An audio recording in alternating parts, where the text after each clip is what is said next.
કેમ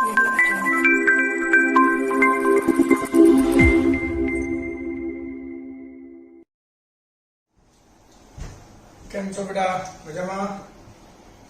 આગળના લેક્ચરમાં આપણે હાઇઝનબર્ગનો અનિશ્ચિતતાનો સિદ્ધાંત જોઈ ગયા અને આપણે કીધું કે અહીંયા બોરના પરમાણુ નમૂનાને રિલેટેડ જે ક્વેશ્ચન્સ છે એ ટોપિક છે એ પૂરો થાય. હવે બીજો ટોપિક જે બહુ જ અગત્યનો છે, કક્ષા, કક્ષક, આના વગર આપણે 12th માં નહીં ચાલે. એટલે આ ટોપિક પણ એટલો ધ્યાનથી સમજજો જેટલો આપણે પહેલા ટોપિકમાં ધ્યાન આપેલું છે. તો શરૂ કરીએ. આપણે એવી વાત થઈ કે પરમાણુની અંદર કક્ષાઓ છે, એને આપણે n કહીએ. પહેલી કક્ષા, બીજી કક્ષા, ત્રીજી, ચોથી, પાંચમી,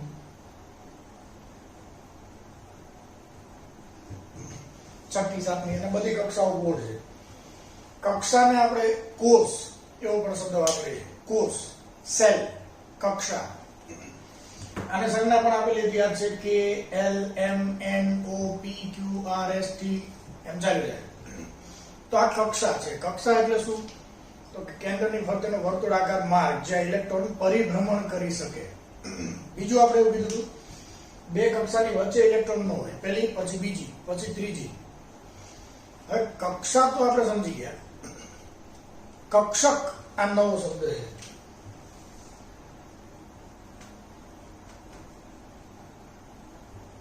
કક્ષક આને કહેવાય ઓર્બિટલ્સ.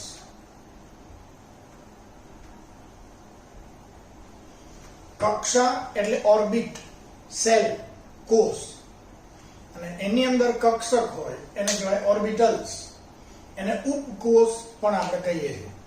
હવે કક્ષા અને કક્ષકમાં ફેર શું? તો કક્ષા તો આ છે જ ભાઈ, આ બીજી કક્ષા. તો એમાં ઇલેક્ટ્રોન કેન્દ્રની આસપાસ ફરતો હોય તો આ કક્ષામાં ફરી શકે એવો વર્તુળાકાર માર્ગ છે. પણ કક્ષક એટલે શું? તો કે એવો વિસ્તાર જ્યાં ઇલેક્ટ્રોન હોવાની સંભાવના સૌથી વધારે હોય. માની લો કે આ બધા સિટી છે, અમદાવાદ, રાજકોટ, હિંમતનગર, બીજાપુર, કોઈ પણ, આ બધા અલગ અલગ સિટી છે. હવે સિટીની અંદર બધેય માણસો રહેતા હોય એવું જરૂરી નથી. સિટીમાં ઘણા બધે વચ્ચે, માનો અમદાવાદ જ છે, અમદાવાદમાં બધેય માણસો રહેતા જ હોય એવું જરૂરી નથી. વચ્ચે બાવળિયા છે, રોડ છે. તો માણસો રહેતા હોય ક્યાં? સોસાયટીમાં. તમારે માણસને મળવું હોય તો સોસાયટીમાં રાત્રે જાઓ એટલે મળે જ. રોડ ઉપર કદાચ રાત્રે 2 વાગે નોય મળે. મતલબ સિટીની અંદર એવો ભાગ કે જ્યાં ઇલેક્ટ્રોન મળવાની સંભાવના વધારે હોય, માણસો મળવાની સંભાવના વધારે હોય, એને આપણે ઘર કહીએ છીએ, સોસાયટી કહીએ છીએ. એમ આમાં એવો ભાગ જ્યાં ઇલેક્ટ્રોન હોવાની સંભાવના વધુ છે એને આપણે કક્ષક કહીએ છીએ. તો કક્ષા અને કક્ષકમાં ફેર શું બેટા? હજી એક વાર. કક્ષા એટલે ઇલેક્ટ્રોન જે વર્તુળાકાર માર્ગમાં ફરે છે એ માર્ગ. પણ એમાંય વધુ પ્રમાણમાં ઇલેક્ટ્રોન મળી આવવાની સંભાવના કેટલા વિસ્તારમાં છે એને આપણે કક્ષક કહેશું. તો ફરીવાર કક્ષકની વ્યાખ્યા શું?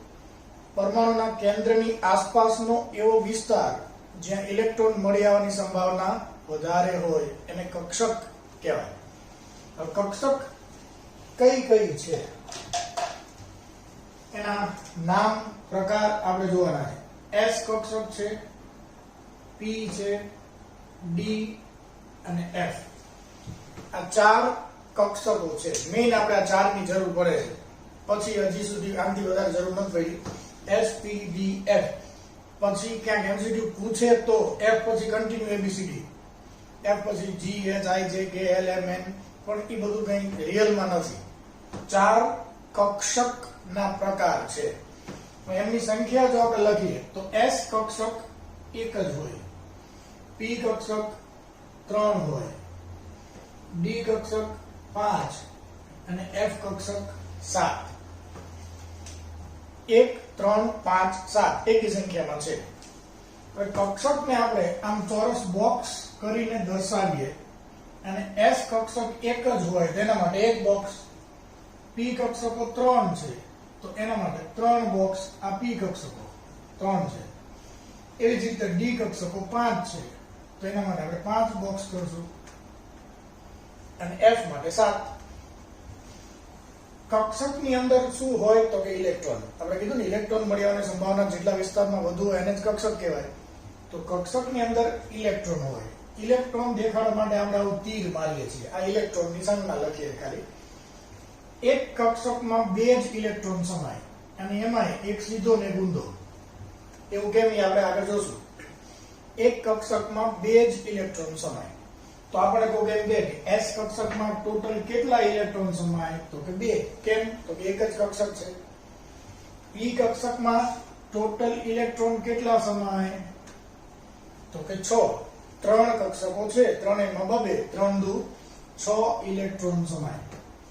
તો D કક્ષકમાં કેટલા? પાંચેયમાં ડબલ ડબલ 5 દુ 10 અને F કક્ષકમાં ટોટલ 14 ઇલેક્ટ્રોન સમાય. તો અહીંયા ફરીવાર S કક્ષકમાં 2 ઇલેક્ટ્રોન, P માં 6, D માં 10 અને F માં 14. તો કક્ષકની સંખ્યા યાદ રાખો એના ડબલ ઇલેક્ટ્રોન, કારણ કે એક કક્ષકમાં 2 ઇલેક્ટ્રોન સમાય. S, P, D અને F આ કક્ષકો છે.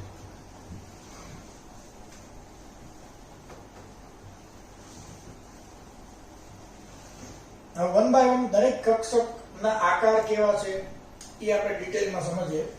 માની લો કે S કક્ષક, આ પરમાણુનું કેન્દ્ર. તો S કક્ષક હકીકતમાં કેવી છે, તેનો આકાર કેવો છે? ફૂટબોલ જેવો. એને આપણે શું કહીએ? ગોલીય. વર્તુળ નહીં હો, વર્તુળ એટલે ખાલી ગોળ લીટી, અને ગોલીય એટલે આખો ફૂટબોલ, બધી દિશામાં સમાન. એવો આકાર કઈ રીતે હોય તો કે કેન્દ્રથી 5 એંગસ્ટ્રોમ અંતરે આ બાજુ જાઓ, આ બાજુ જાઓ, આમ જાઓ, આમ જાઓ, ગમે એ દિશામાં જાઓ. કેન્દ્રથી ફિક્સ અંતર 5 એંગસ્ટ્રોમ ને માન લો કે હોય તો આમ જાઓ તો ઇલેક્ટ્રોન મળે, આમે મળે, આમે મળે, આમે મળે, બધી દિશામાં ઇલેક્ટ્રોન મળવાની સંભાવના સરખી. અને એ બધાને આપણે કમ્બાઈન કરીને એમાં જે પસાર થતું કોઈ સરફેસ બનાવીએ તો એ ગોલીય આકાર થાય. એટલે આપણે એવું કહીએ છીએ કે S કક્ષક ગોલીય છે. સ્ફેરિકલ ઇંગ્લિશમાં આપણે એવો શબ્દ વાપરીએ છીએ. વર્તુળ નહીં કહેવાનું બેટા, ગોલીય અથવા સ્ફેરિકલ.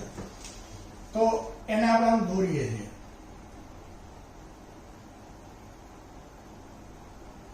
આ S કક્ષક. પણ આ S કક્ષકમાં આપણે જે આકાર દોરી છીએ એવું લીટું હોતું નથી.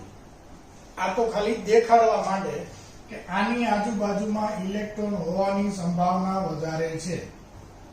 એટલા વિસ્તારની આજુબાજુ ઇલેક્ટ્રોન હોવાની સંભાવના વધારે છે. બાકી ઇલેક્ટ્રોનને ભરવા માટે એવો કોઈ સ્પેસિફાઈ રોડ ન હોય.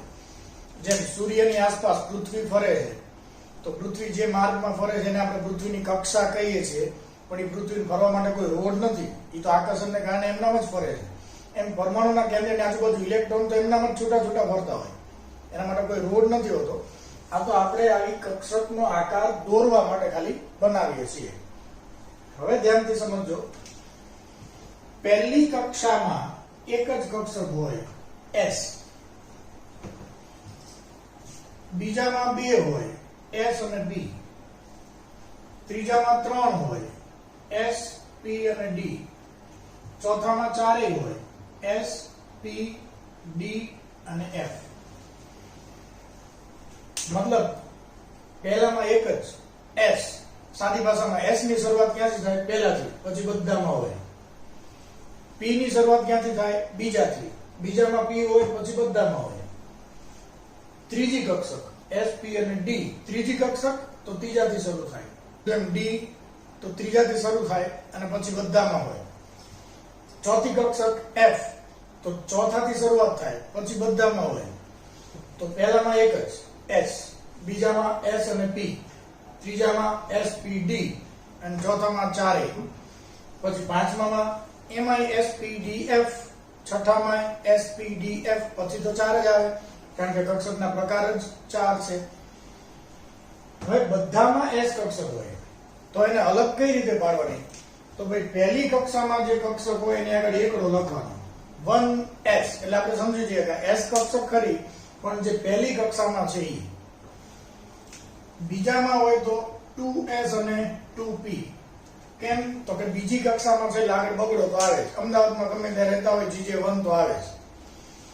એ જ રીતે ત્રીજી કક્ષામાં હોય તો 3s 3p 3d, ચોથામાં હોય તો 4s 4p 4d 4f, અને એ જ રીતે પાંચમામાં 5s 5p 5d અને 5f, પછી છઠ્ઠામાં એ જ રીતે spdf, પછી બધામાં 4.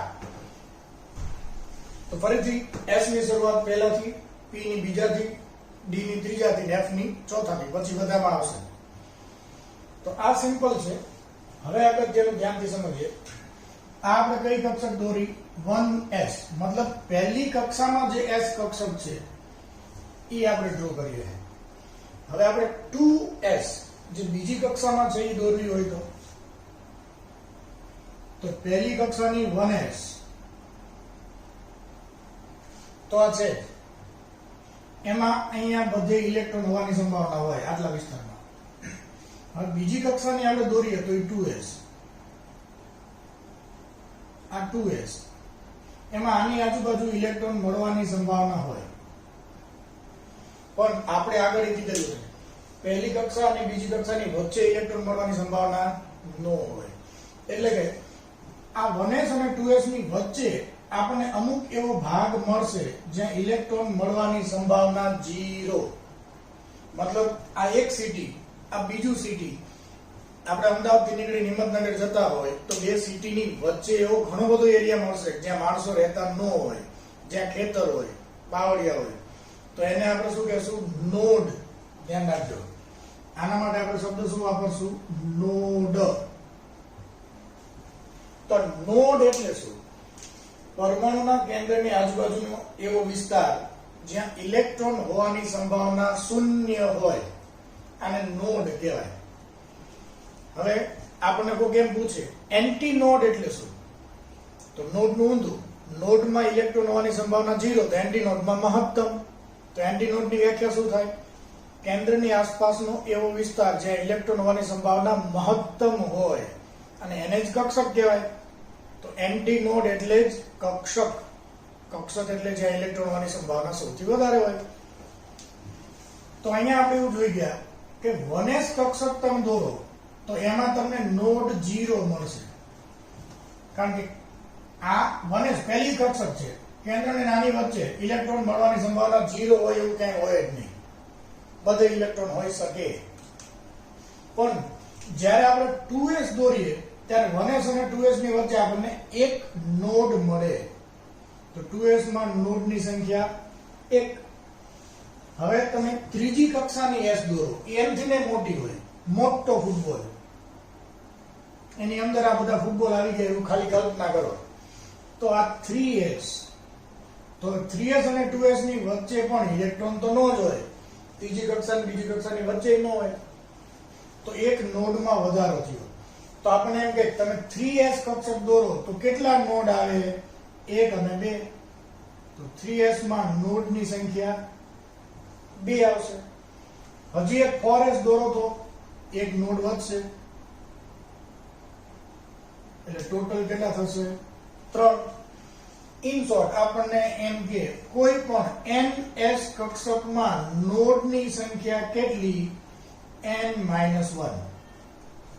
ns કક્ષકમાં નોડની સંખ્યા n-1. તમે જુઓ અહીંયા જે આંકડો છે એ n કક્ષા, અહીંયા 1 3 0, એક ઓછો થયો ને, અહીંયા 2 તો એમાંથી એક ઓછો કરો, નોડ એક જ છે.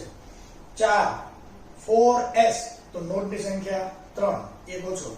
તો કોઈ પણ s, હવે આપણને એવો ક્વેશ્ચન પૂછે કે 7s કક્ષકમાં નોડની સંખ્યા કેટલી? તો 6. 7s તો 7 - 1 6, તો નોડની સંખ્યા 6 થાય. તો s કક્ષકમાં નોડની સંખ્યા n-1. તો આ ધ્યાન રાખજો, અગત્યનું છે આ.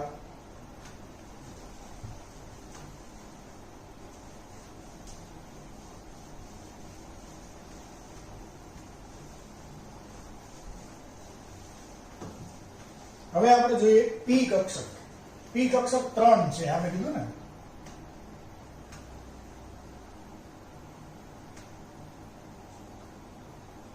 આ ત્રણેયના નામ px, py, pz, બધામાં બબે ઇલેક્ટ્રોન સમાય. કક્ષકનો આકાર તો આપણે સમજી ગયા કે ભાઈ ગોલીય છે. પી કક્ષકનો આકાર કેવો છે? તો પી કક્ષકનો આકાર ડમ્બેલ છે. આપણે એક્સરસાઇઝ કરવા માટે ડમ્બેલ લેતા હોય ને એના જેવો આકાર એવું આપણે કહીએ છીએ. હવે હકીકતમાં આ પી કક્ષક છે શું? માનો કે આ પરમાણુનું કેન્દ્ર, કેન્દ્રની ઉપરના આટલા વિસ્તારમાં ઇલેક્ટ્રોન હોવાની સંભાવના છે અને નીચેના આટલા વિસ્તારમાં છે.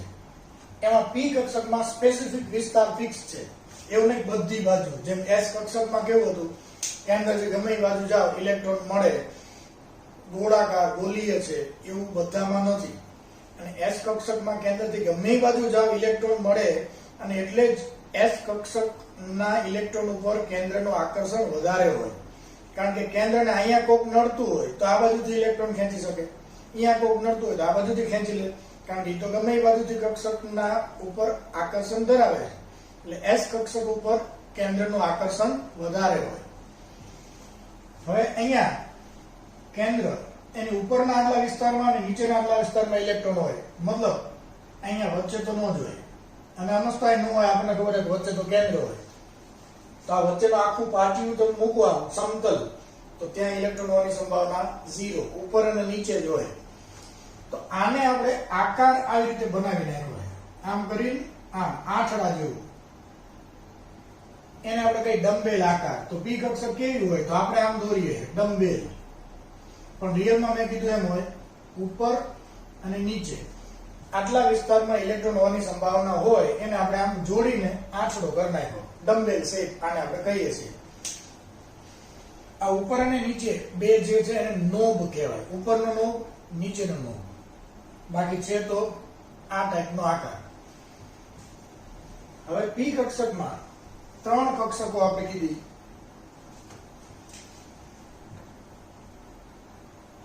માની લો કે x અક્ષ, આ y અક્ષ. તો હકીકતમાં z અક્ષ કેમ હોય? આમ આપણી બાજુ બહાર આવે, પણ એવું તો આપણે દોરી નથી શકતા, એટલે z અક્ષ આમ દૂર નાખીએ. હવે એવું જરૂરી નથી કે આને x જ કહેવી, આને y કયો, આને z કયો, આને x કયો, જેને જે કહેવું હોય કહી શકાય. x અક્ષ ઉપર ડમ્બેલ, તો એને px કહેવાય.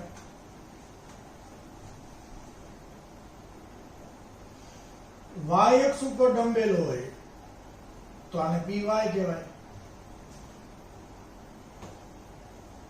અને z અક્ષ ઉપર ડમ્બેલ હોય તો આને pz કહેવાય. હવે એવું જરૂરી નથી કે z આમ જ દોરવી, તમારે આમે દોરી શકાય. આ ઊભી છે અને z કહી દો અને ડમ્બેલ z અક્ષ ઉપર મૂકી દો તો આ pz કહેવાય. અક્ષ ગમે લઈ લેવાની. ઇન શોર્ટ, એક ડમ્બેલ પી કક્ષક છે. પી કક્ષક સદિશ છે. સદિશનો મતલબ ચોક્કસ દિશામાં જાઓ તો જ ઇલેક્ટ્રોન મળે. હવે આપણને એમ કે px કક્ષકમાં ઇલેક્ટ્રોન છે, તો કેન્દ્રથી, આ વચ્ચે કેન્દ્ર હોય, કેન્દ્રથી આપણે x અક્ષની દિશામાં જઈશું તો જ ઇલેક્ટ્રોન મળશે. તમે y અક્ષની દિશામાં જાઓ તો નહીં મળે, z માં જાઓ તો નહીં મળે. મતલબ ચોક્કસ દિશામાં જાઓ તો જ ઇલેક્ટ્રોન મળશે, એટલે એને સદિશ કહેવાય. એક જ કક્ષક એવી છે s જે સદિશ નથી. કેમ? કારણ કે કેન્દ્રથી ગમે એ દિશામાં જાઓ, ગમે તે દિશામાં ઇલેક્ટ્રોન તો મળવાના જ છે, કારણ કે એ તો ગોલીય છે. એટલે ક્યાંક આપણે એવું ક્વેશ્ચન પૂછે, s કક્ષક અદિશ, એમાં દિશા ન હોય, બાકીની બધી સદિશ, ચોક્કસ દિશામાં જાઓ ઈ બાજુ ઇલેક્ટ્રોન હોય. py કક્ષક કહે તો y અક્ષની દિશામાં જ ઇલેક્ટ્રોન હોય, pz કહે તો z અક્ષની દિશામાં જ ઇલેક્ટ્રોન મળે. તો આ પી કક્ષક. હવે આપણે હમણાં કીધું એમ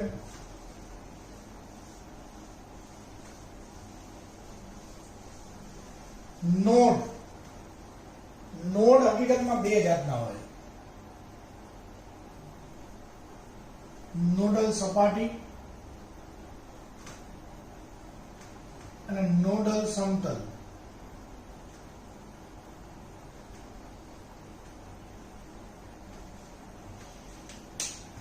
સપાટી અને સમતલમાં ફેર. સમતલ એટલે પાટિયું, એક આખું પાટિયું એટલે સમતલ. સપાટી માનો કે ફૂટબોલ છે તો એની બધી બાજુ તમે હાથ ફેરવો એ સપાટી કહેવાય. પણ સમતલ એટલે ફૂટબોલને વચ્ચેથી સીધે સીધો કાપતું પાટિયું મૂકી દો તો એને સમતલ કહેવાય. આ બેમાં ફેર છે. S કક્ષકમાં જે છે એ સપાટી છે. S કક્ષકમાં આપણે કીધું ને કે 1s અને 2s એની વચ્ચેનો જે ભાગ જ્યાં ઇલેક્ટ્રોન નથી એવી આખી સપાટી આપણને મળે તો એ નોડલ સપાટી છે. S કક્ષકમાં નોડલ સપાટી છે એને કહેવાય નોડલ સરફેસ. પણ P કક્ષકમાં તો તમે કોઈ પણ એક કક્ષક ડ્રો કરો, માની લો કે px, py, pz જે દોરવી અને y કહો તો આ py. તો આમાં આપણે રિયલમાં તો શું કીધું હતું, આ કેન્દ્ર ઉપરનો આટલો ભાગ અને નીચેના આટલા ભાગમાં ઇલેક્ટ્રોન હોવાની સંભાવના છે.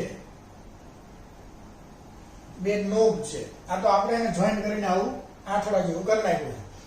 તો જો આ py હોય તો આડું આવું પાટિયું આખું વચ્ચેથી મૂકો કાપીને, કેન્દ્રમાંથી પાસ થતું એવું આડું સમતલ, સપાટી નહીં સમતલ. તો આ સમતલમાં ઇલેક્ટ્રોન હોવાની સંભાવના 0, કારણ કે વચ્ચે ઇલેક્ટ્રોન ન હોય એટલે આખું સમતલ મળે. તો P કક્ષકમાં આપણને નોડલ સમતલ મળે. S કક્ષકમાં ન હોય, કારણ કે S કક્ષક તો કેવી છે, ગોલીય, બધી બાજુ ઇલેક્ટ્રોન મળે. હવે એને તમે આમ કાપતું પાટિયું કરો કે એવા સમતલમાં ઇલેક્ટ્રોન મળવાની સંભાવના 0 થાય એ શક્ય જ નથી, કારણ કે એમાં તો બધી બાજુ ઇલેક્ટ્રોન હોય. એને તમે ગમે ત્યાંથી કાપો ઇલેક્ટ્રોન તો મળવાના છે. પણ આને તમે આમ આડું પાટિયું કાપીને મૂકી દો તો ત્યાં ઇલેક્ટ્રોન નહીં હોય, કારણ કે આ પાટિયાની ઉપર અને નીચે ઇલેક્ટ્રોન છે, આ પાટિયા ઉપર નહીં હોય. તો આવું સમતલ તમને મળે જ્યાં ઇલેક્ટ્રોન મળવાની સંભાવના 0 હોય તો એને નોડલ સમતલ, નોડલ પ્લેન કહેવાય. જ્યારે S કક્ષકમાં હતું એવું સપાટી મળે કે આખી સપાટીમાં ઇલેક્ટ્રોન નથી મળતા તો એને આપણે શું કહીશું, નોડલ સરફેસ, નોડલ સપાટી. તો P કક્ષકમાં આપણને શું મળશે, નોડલ સમતલ. હવે P કક્ષકની શરૂઆત ક્યાંથી થાય, 2p. 1 માં તો p છે જ નહીં, 2p, 2p એવું કહે છે આપણને. શું પીવાનું એ નથી કીધું હોય, ધ્યાન રાખજો. 2p. હવે p માં કઈ કઈ છે, px, py, pz જે લોહી આપણે y લીધી ને, તો 2p એમાં કઈ તો કે y. P કક્ષક 3 હોય, px, py, pz. હવે એમાં આપણે 2p લીધી તો આ 2py. તો આમાં નોડલ સમતલ આડું પાટિયું આ મળે આપણને. આ x અને ઊભી કક્ષક કઈ z. આ z અને x માંથી પાસ થતું પાટિયું x z સમતલ. જો py હોય તો xz સમતલ, એ નોડલ પ્લેન કહેવાય. તો આપણે કેટલા નોડલ પ્લેન મળ્યા, 1. નોડલ સમતલ કેટલા મળશે, 1. હવે p ની શરૂઆત તો બીજાથી જ થાય. આપણે 2p દોરી નાખી. ચલો આ y છે સમજો. હવે આપણે 3p દોરવી છે એનાથી દૂર. તો આ 2p હતું, આ 3p.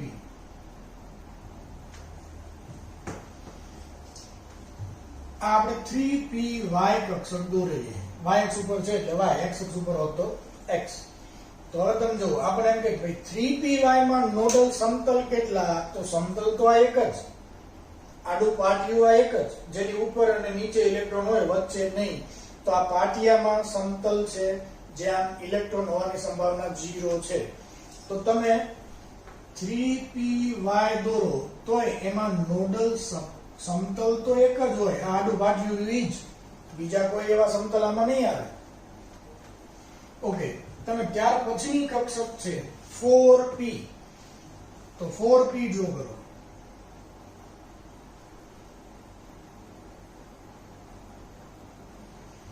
તો આ 4py y અક્ષ ઉપર છે એટલે. તો આમાં નોડલ સમતલ તો એક જ છે. મતલબ કોઈ પણ p કક્ષક હોય, 2p, 3p, 4p જે બી હોય બી, પણ નોડલ સમતલ તો એક જ હોય. એમાં કોઈ દિવસ સંખ્યામાં વધારો થશે નહીં. તો આપણને આવો ક્વેશ્ચન પૂછે 4pz માં નોડલ સમતલ કેટલા, 1. 2py માં નોડલ સમતલ કેટલા, 1. સમતલ આવે એટલે 1. હવે ફરીથી ધ્યાનથી સમજો. જે એસ કક્ષકની શરૂઆત ક્યાંથી થઈ હતી? પહેલાથી. તો પહેલી એસ કક્ષક કઈ હતી? 1s. તો એની અને કેન્દ્રની વચ્ચે એવો કોઈ ભાગ ન હોય જ્યાં ઇલેક્ટ્રોન ન હોય, મતલબ એમાં નોડ ન આવે. પણ તમે 2s દોરો તો 1s અને 2s ની વચ્ચે ઇલેક્ટ્રોન ન હોય, એટલે આપણને કેટલા નોડ મળ્યા હતા? 1. પછી 3s દોરો તો બીજો આવે, 3s માં 2, 4s માં 3, એક એક વધતા જાય. પણ એ નોડલ પ્લેન નથી, સમતલ નથી. આ તો આખી સપાટી છે જ્યાં ઇલેક્ટ્રોન હોવાની સંભાવના 0 હોય. આમાં સમતલ તો એવું એક આવે જ નહીં કે આ સમતલમાં ઇલેક્ટ્રોન હોવાની સંભાવના 0 હોય, એવું આવે જ નહીં. અહીંયા છે 0 તો આવે જ નહીં. મતલબ એસ કક્ષકમાં નોડલ સમતલ નો આવે, નોડલ સપાટી આવે. અને દરેક એસ કક્ષકમાં સપાટી અલગ અલગ હોય, અને એ તો પી માં જ હોય. પણ કઈ રીતે એ સમજો. તો પહેલી જ પી કક્ષકની શરૂઆત ક્યાંથી થાય? 2p. 1 માં તો p છે નહીં, તો આપણે 2p દોરીએ અહીંયા. તો કેન્દ્ર અને પહેલી જ 2p, એટલે આની વચ્ચે તો એવો કોઈ ભાગ છે જ નહીં જ્યાં ઇલેક્ટ્રોન ન હોય. પણ હવે આપણે 3p ડ્રો કરીએ તો આ 2p અને 3p ની વચ્ચે આટલો આપણને સપાટી એવી મળશે કે જ્યાં ઇલેક્ટ્રોન હોવાની સંભાવના 0 હોય. મતલબ આપણે જોઈ ગયા હમણાં 2p y x z જે હોય 2p y, તો 2p આપણે દોરીએ તો નોડ 0. પણ આપણે કઈ ડ્રો કરી? 3p. હવે 3p દોરો તો 2p અને 3p ની વચ્ચે એક ભાગ એવો મળે. 3py આપણે દોરી છે અત્યારે, આ y ઉપર છે એટલે આ 3py. તો 2p અને 3p ની વચ્ચે આપણને એક નોડલ સપાટી મળશે. ઈ સપાટી છે, સમતલ નથી. સમતલ તો આ એક જ, નોડલ સમતલ તો એક જ, ગમે તે p કક્ષક હોય. હવે ત્યાર પછીની 4p દોરો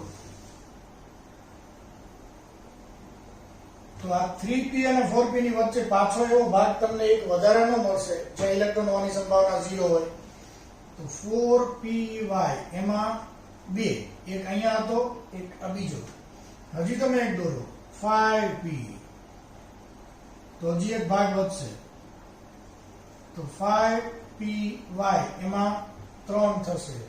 ઇન શોર્ટ, કોઈ પણ p કક્ષકમાં નોડલ સમતલ તો એક જ પાટીઓ આવે જેની ઉપર અને નીચે કક્ષક છે, વચ્ચે ઇલેક્ટ્રોન હોવાની સંભાવના 0 છે. સમતલ તો એક જ આવે. પણ સપાટીઓ જેમ કક્ષા વધતી જાય એમ વધતી જાય. તો કોઈ પણ p કક્ષક હોય, n p કક્ષકમાં નોડની સંખ્યા કેટલી? n-2. પણ એ નોડ કયા? નોડલ સપાટીઓ. નોડલ સપાટી n-2. નોડલ સમતલ તો એક જ હોય બધામાં, એમાં તો આપણે ગણવાની જરૂર નથી. તો જોઈ લો, અહીંયા 2, તો n બરાબર 2, તો અહીંયા 0. 2 - 2 કરો એટલે 0. અહીંયા 3, તો આમાંથી 2 ઓછા કરી નાખો, 1 જ. અને અહીંયા 5, તો અહીંયા 3 જ. 5 - 2. તો આગળ જે કક્ષાનો નંબર છે એના કરતા 2 ઓછા. s કક્ષકમાં શું હતું? 1 ઓછો, n-1. p કક્ષકમાં શું થાય? n-2. કારણ કે p ની શરૂઆત ક્યાંથી થાય? બીજાથી થાય.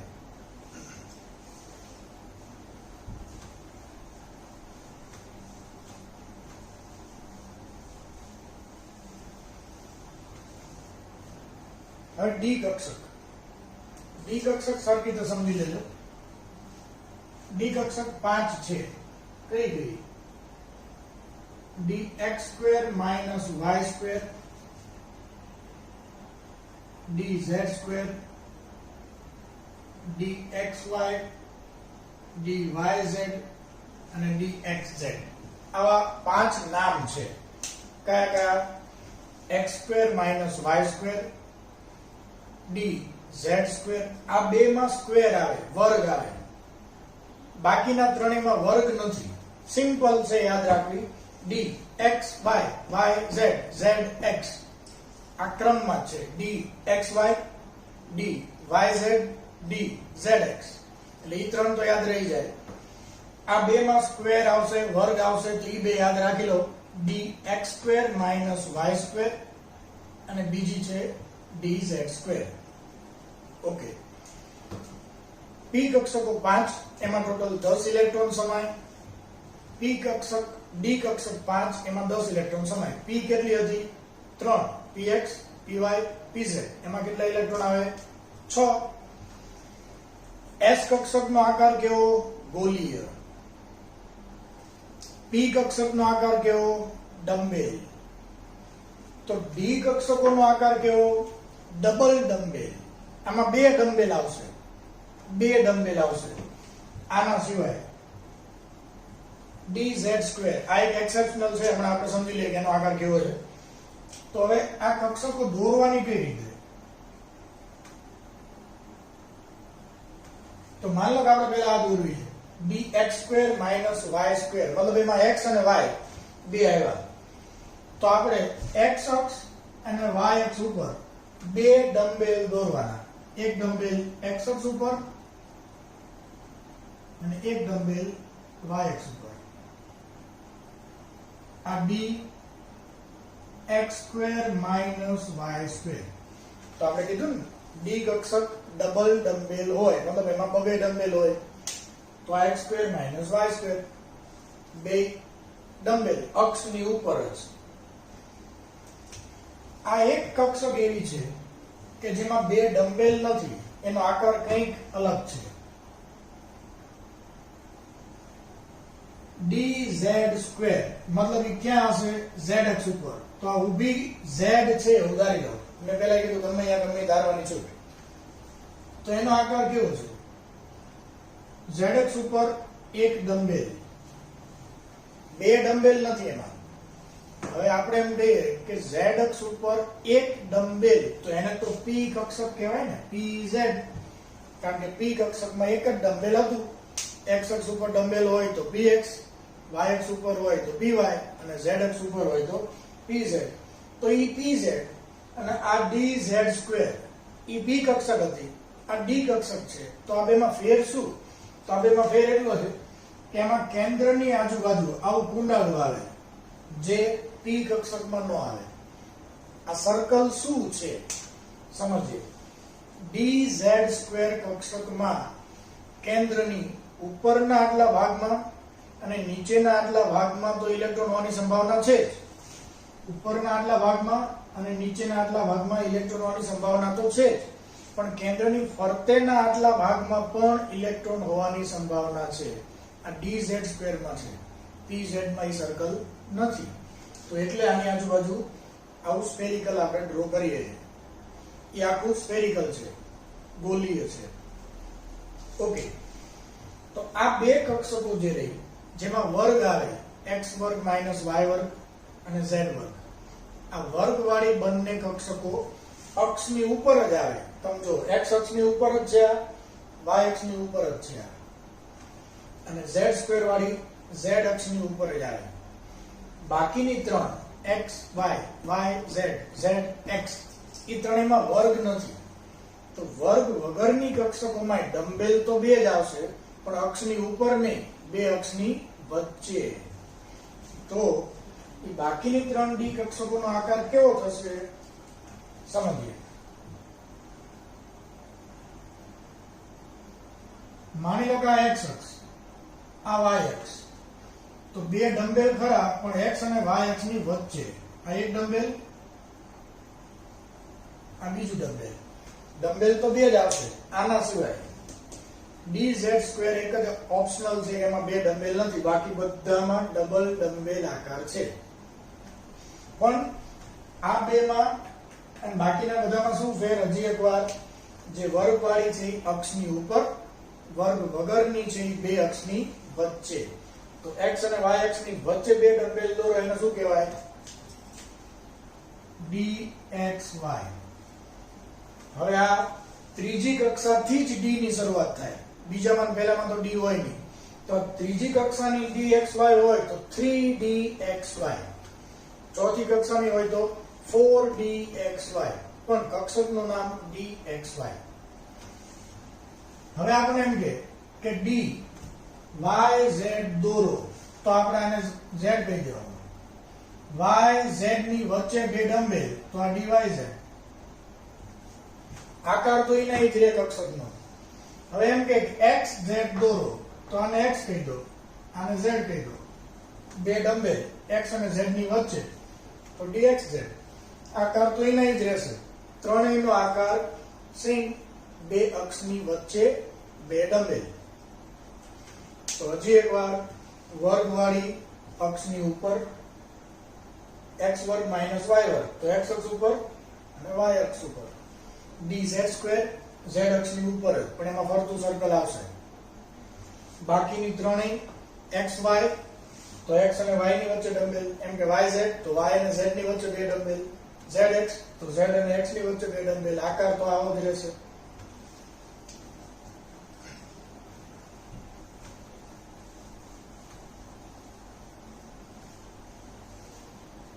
હવે આપણે આ dz² સિવાય બાકી બધામાં બે ડમ્બેલ છે તો z² સિવાય બાકી કોઈ પણ કક્ષક તમે લઈ લો.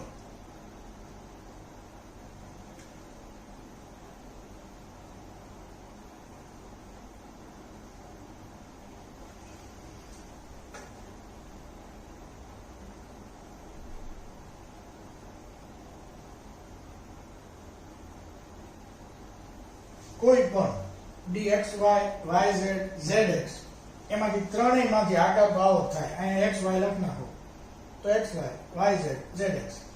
અને આ દોરવી હોય તોય એમાં બે ડમ્બેલ પણ અક્ષની ઉપર. મૂળ બે ડમ્બેલ તો બધામાં આવશે આના સિવાય, એને આપણે બાકી રાખીએ. તો માની લો કે આપણે આ લખી dxy. હવે d ની શરૂઆત ક્યાંથી થાય? ત્રીજાથી. એ પેલા તો હોય નહીં. તો માની લો કે આ 3d માં જે xy હોય છે 3dxy. ઓકે, આમાં સમતલ પાટિયા એવા કેટલા મળે કે જેના ઉપર ઇલેક્ટ્રોન હોવાની સંભાવના 0 થાય? 2. p કક્ષકમાં એક ડમ્બેલ હતું ને એટલે એક સમતલ હતું. અહીંયા બે ડમ્બેલ છે, બે સમતલ મળશે. કઈ રીતે? તો જો એક આ આડું પાટિયું, વચ્ચે કેન્દ્ર હોય, ત્યાં ઇલેક્ટ્રોન ન હોય તો આમ આડું સમતલ મૂકો, આડું પાટિયું મૂકો તો આ પાટિયા ઉપર ઇલેક્ટ્રોન હોવાની સંભાવના 0. અને એક આ ઊભું પાટિયું મૂકો, મતલબ આપણે આમ એક સમતલ મૂકી દઈએ, આને કાપીને જાય એવું સમતલ દિવાલ, તો આમાં બે ડમ્બેલ આ બાજુ છે બે આ બાજુ છે, આ વચ્ચે ઇલેક્ટ્રોન હોવાની સંભાવના 0.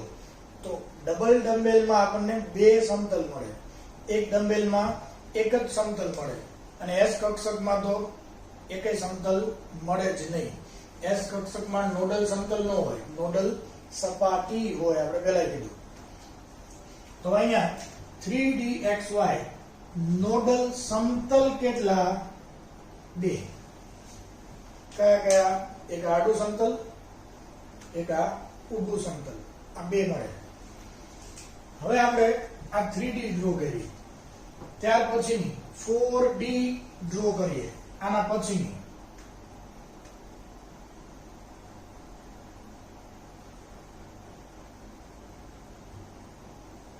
આ 4D xy. આમાં નોડલ સમતલ તો આ બે જ આવે, પાટિયા તો બે જ આવે. એક આડું સમતલ જે ઇલેક્ટ્રોન હોવાની સંભાવના 0 હોય, વચ્ચેથી પાસ કરો એટલે ઇલેક્ટ્રોન કેન્દ્રમાં તો હોય નહીં. અને એક ઊભું સમતલ, તો આમાંય સમતલ તો બે જ આવે. ત્યાર પછીની 5dxy,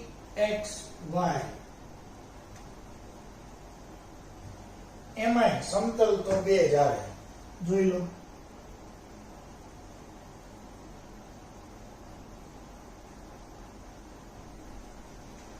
સમતલ તો આ એક જ્યાં ઇલેક્ટ્રોન હોવાની સંભાવના 0, આ ઊભું જ્યાં ઇલેક્ટ્રોન હોવાની સંભાવના 0.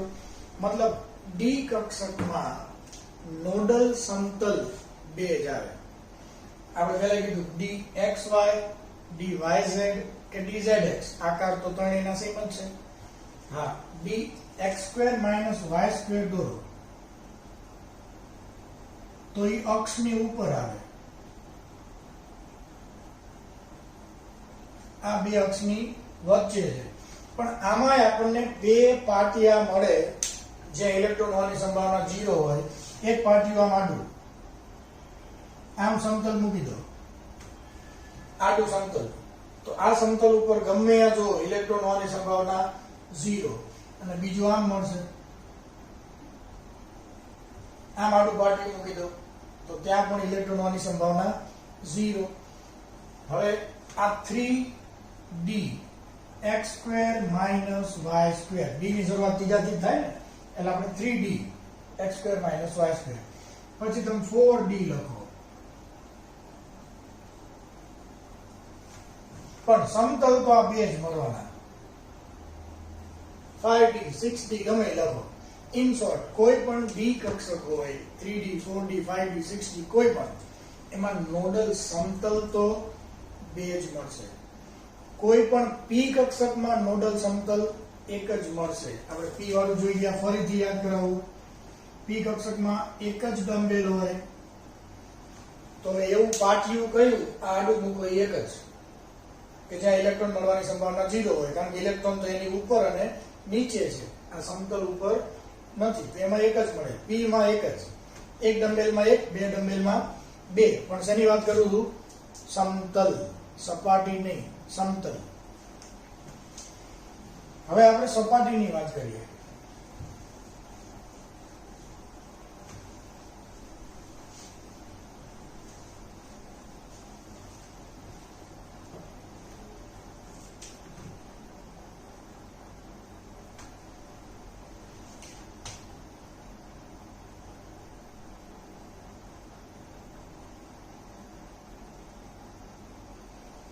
d કક્ષક 5 હોય, એમાં આ આપણે x અને y અક્ષની ઉપર ડ્રો કરી, એટલે આને કઈ કહેવાય?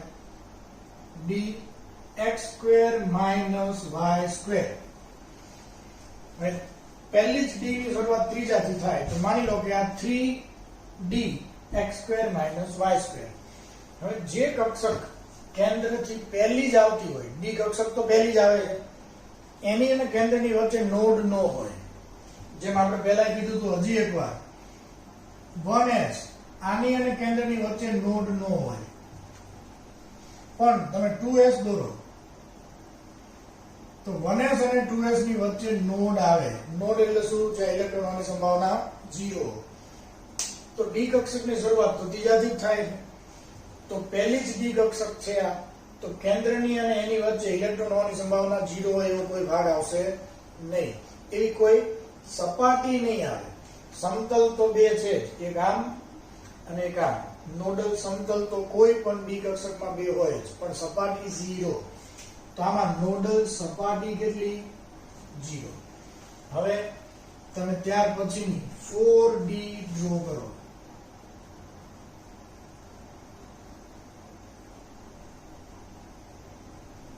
તો આ 3d અને આ 4d એની વચ્ચેનો એવો વિસ્તાર તમને મળશે જ્યાં ઇલેક્ટ્રોન હોવાની સંભાવના 0 હોય, કારણ કે ત્રીજી અને ચોથી કક્ષાની વચ્ચે ઇલેક્ટ્રોન ન હોય, આપણને ખબર છે. તો 3d ત્રીજી કક્ષામાં, 4d ચોથી કક્ષામાં, બેની વચ્ચે ઇલેક્ટ્રોન ન જ હોય. તો અહીંયા 4d x² - y² માં એક નોડ આપણને મળશે, પણ એક નોડ કયો? નોડલ સપાટી. બાકી d કક્ષકમાં નોડલ સમતલ તો બે હોય જ બધા. હવે 5d x² - y². તો 5 એટલે હજી ત્યાર પછી.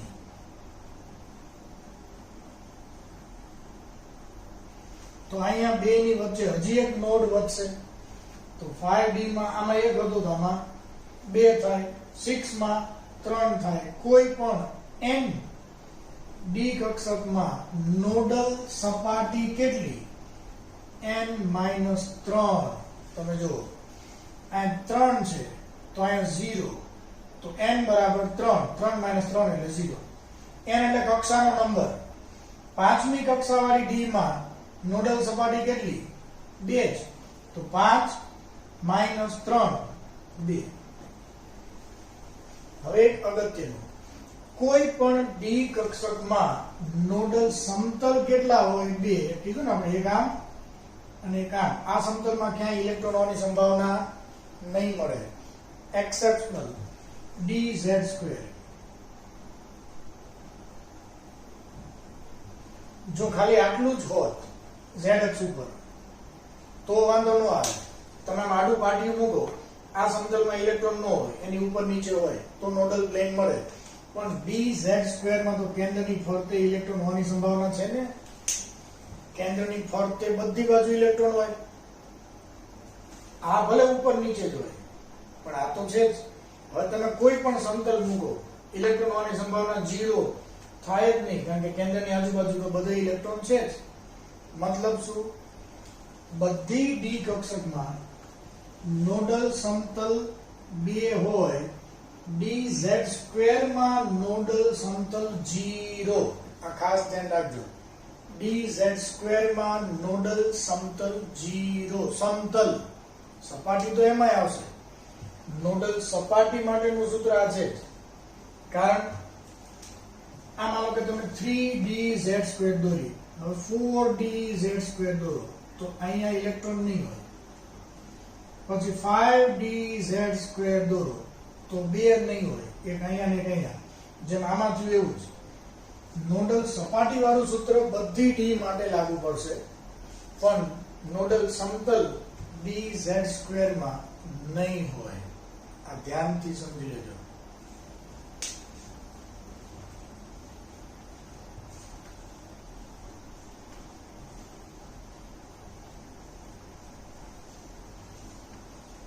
હવે આપણે આનું એક ક્વિક રિવિઝન જોઈ લઈએ. S કક્ષક માટે નોડલ સપાટી કેટલી? n-1. આપણે એવું જોઈ ગયા ને, 1s માં 0, 2s માં 1, 3s માં 2. અહીંયા જે આંકડો હોય એના કરતા એક ઓછો. આપણને પૂછે 7s માં તો કે 6. તો અહીંયા જે હોય એના કરતા એક ઓછો. ns માં કેટલો?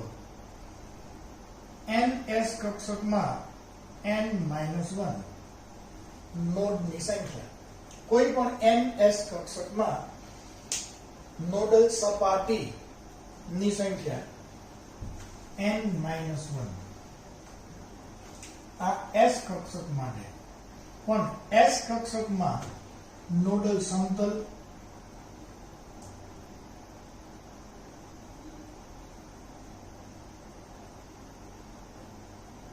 નથી. S કક્ષકમાં નોડલ સમતલ નથી. એ 1s હોય, 2s હોય, 3s હોય, પણ એવું સમતલ તો આખું એવું કે આવે જ નહીં જ્યાં ઇલેક્ટ્રોનની સંભાવના 0 હોય. જય માતાજી. તો અહીંયા આ બધી વસ્તુ ધ્યાનમાં રાખજો. હવે p કક્ષક માટે કોઈ પણ np કક્ષકમાં નોડલ સપાટી કેટલી? n-2. નોડલ સમતલ કેટલા? 1. પછી કોઈ પણ p કક્ષક હોય, 2p, 3p, 4p, 5p, 6p, 7p, કોઈ પણ p કક્ષકમાં નોડલ સમતલ એક જ. d કક્ષક કોઈ પણ nd કક્ષકમાં નોડલ સપાટી કેટલી? n-3. આપણે હમણાં જોઈ ગયા. નોડલ સમતલ કેટલા? ડબલ ડમ્બેલમાં 2. p કક્ષક ડમ્બેલ, એક ડમ્બેલમાં 1, ડબલ ડમ્બેલમાં 2, પણ ડમ્બેલ જ નથી તો 0. પણ અહીંયા એક એક્સેપ્શનલ છે, ધ્યાન રાખજો. દરેક d કક્ષકમાં નોડલ સમતલ 2 સાચું, પણ dz² માં 0. બાકી બધામાં નોડલ સમતલ બબે મળશે. હમણાં જ આપણે જોઈ ગયા dz² માં વચ્ચે ઓલું કુંડાળું હોવાને કારણે સમતલ નહીં મળે, 0 થશે. તો આ ધ્યાનમાં રાખવું. તો આ બધા અગત્યના પ્રશ્નો છે. નોડલ સપાટી યાદ રાખવી સહેલી છે. પહેલી કક્ષક કઈ હોય? s. p ની શરૂઆત ક્યાં થાય? બીજામાં. d ની ક્યાં થાય? ત્રીજામાં. તો s ની શરૂઆત ક્યાંથી થાય? પહેલામાં. તો નોડલ સપાટી કેટલી? n-1 પહેલાથી છે એટલે. p ની શરૂઆત ક્યાંથી થાય? બીજાથી. તો n-2 d માં ત્રીજાથી તો n-3 આ યાદ રાખવા માટે જ છે ખાલી નોડલ સપાટીની વાત કરું છું સમતલ તો s માં હોય જ નહીં p માં એક જ હોય અને d માં બે જ હોય કોઈ પણ p કક્ષક 1 કોઈ પણ d કક્ષક 2 સિવાય dz2 આમાં 0 તો બહુ જ અગત્યનો કોન્સેપ્ટ છે કક્ષક શું છે કક્ષા શું છે કક્ષા એટલે એવો માર્ગ છે વર્તુળાકાર માર્ગ પહેલી કક્ષા બીજી કક્ષા જ્યાં ઇલેક્ટ્રોન ફરી શકે પણ કક્ષક શું છે તો કે એવો વિસ્તાર જ્યાં ઇલેક્ટ્રોન મળી આવવાની સંભાવના સૌથી વધારે હોય કક્ષાની અંદર જ કક્ષકો છે જેમ આ સિટી છે તો સિટીની અંદર જ સોસાયટીઓ છે સિટીમાં ગમે ત્યાં ઇલેક્ટ્રોન ફરી શકે માનો કે આપણે કીધું એમ અમદાવાદ સિટીમાં રોડ રસ્તા ઉપર માણસો ફરતા જ હોય પણ રહેવાની સંભાવના ક્યાં રોડ ઉપર ન રહેતા હોય બધા સોસાયટીઓમાં વધારે હોય તો સોસાયટી કક્ષક છે જ્યાં ઇલેક્ટ્રોન મળી આવવાની સંભાવના સૌથી વધારે છે તો આ નોડલ સપાટી એટલે આપણે એને કહીએ નોડલ સરફેસ નોડલ સમતલ એને કહીએ નોડલ પ્લેન આ દરેક વસ્તુ ક્વેશ્ચનમાં પૂછે તો ધ્યાનથી સમજી લેજો ન સમજાય તો બીજી વાર વિડિયો જોજો અને તોય ન સમજાય તો મને પૂછજો આ ટોપિક ઇમ્પોર્ટન્ટ છે બેટા ઓકે બાય